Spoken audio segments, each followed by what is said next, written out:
Do this shit until they murder me.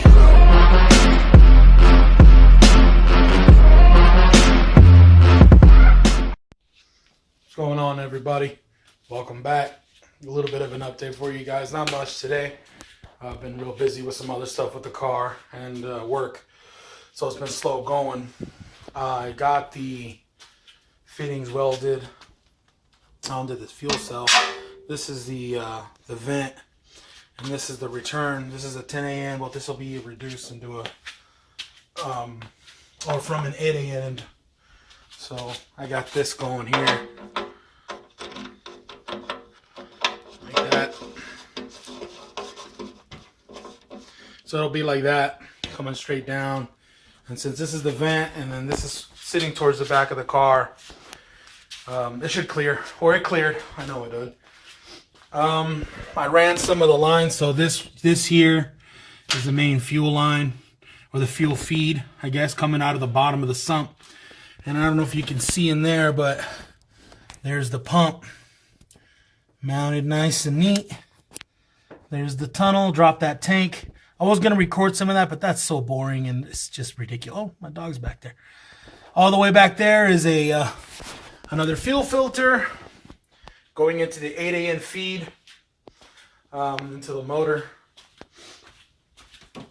So I made that fuel return here. That's an 8 a.m. now. I'm still waiting on the fittings for this, the ORB fittings for this. So I haven't touched any of that yet, but eventually, as soon as they get here, hopefully they will.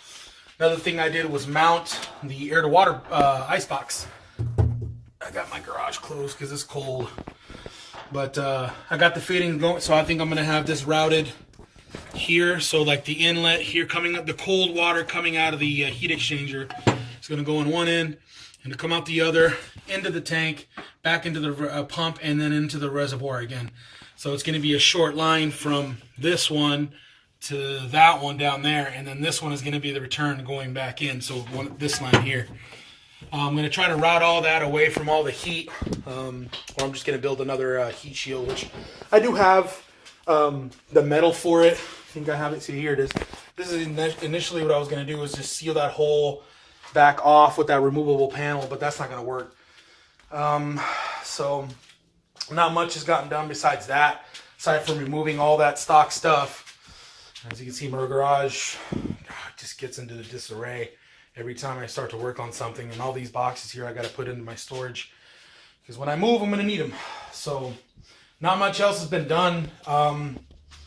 Everything else in the interior that I needed to remove in order for that. I don't know if you guys know, when you drop the stock tank, you need to get rid of, or that right there, there's a panel, this panel right here. This panel, like, it's just two 10-millimeter bolts or nuts that hold this on, and it slides right there. My dogs are underneath the car. But from there, you just move those come up, and then you have the fuel pump main power wires coming through there, or the connector through there, and the fuel level sender also comes through there, which that's the only thing I need now. So when I seal this back up, I'm probably just going to put like a grommet here like it had from the factory. Since the pump is literally sitting, as you can see it right there, it's bolted there. I'm going to cut those down. Those are really, really long, but I just wanted to make sure I could actually go through the body of the car. Probably just seal that up and put the grommet, since the fuel pump relay is actually like right there. I'm going to move this out of the way. It's right there. I wanted to make it easily accessible, and as you can see, I marked it so I know which pulls which. Just so it's easily serviceable. I mean, you don't see it since it's underneath the carpet, but you know, right now everything's in disarray. I don't know if I can get underneath the car. Once again, my dogs are can't really get underneath it. I might get some in the future video when I start making the rest of the return lines and the feed lines, but as of right now, that's about it. Oh yeah, I decided to go with, I know I mentioned in an earlier video that I was going to do this kind of, I guess, negative terminal for the battery, but I went with my other one since it already had a terminal at the end of it, bolted it right over there, and it is the length I need. So, and since there's nothing really this comes with another additional crimp, like if I need to actually ground something else, but it doesn't need anything else. Still haven't figured out how I'm going to do this. I did, however, figure out how I'm going to do this main power wire that goes straight to the starter. This is really, really long.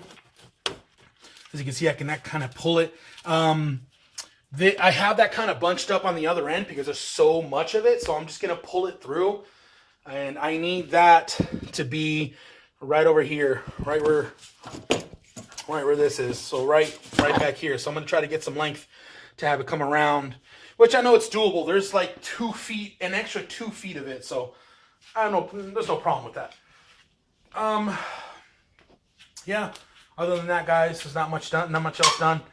Got the welds done. Lines are. I'm just waiting on fittings. That's all I'm doing is waiting on fittings. Turn off the. Just waiting on fittings. It really sucks because I order stuff and the holidays are killing me. You know, the shipping companies. It's a lot of the stuff is coming from the East Coast and it's taking forever. But it's out of my control. So, you know, it is what it is. So. Until then, I don't think I'm going to have another update. Maybe this weekend I thought about doing something with the suspension. I do have to replace the front ball joints. They're only like 4 years old, but one of them is really, really bad. So I think I'm just going to... I was going to go get an alignment, but I'm like, you know what? Let's replace this beforehand, and that's it. Everything else on the suspension is still solid, so I don't need to do anything. Yeah, so other than that, guys, not much else to go on here. So I think this weekend I might be getting some video of my buddy's shop again during the daytime so y'all can see what it's like. I think another MR2 there is getting ready to leave. I know there's a green one that I shot in my last video and a sort of burnt orange one. That one's also done or should be done this weekend. Other than that, I'll try to look for some stuff to record for you guys, but sorry I couldn't record the dropping the stock tank. It's a real pain in the ass, and doing it underneath the car and all that stuff by yourself, it wasn't going to happen. So if anybody wants, I do actually have some of that footage, but I don't think anybody wants to see that anyway. It's pretty boring. So until next time, guys, peace.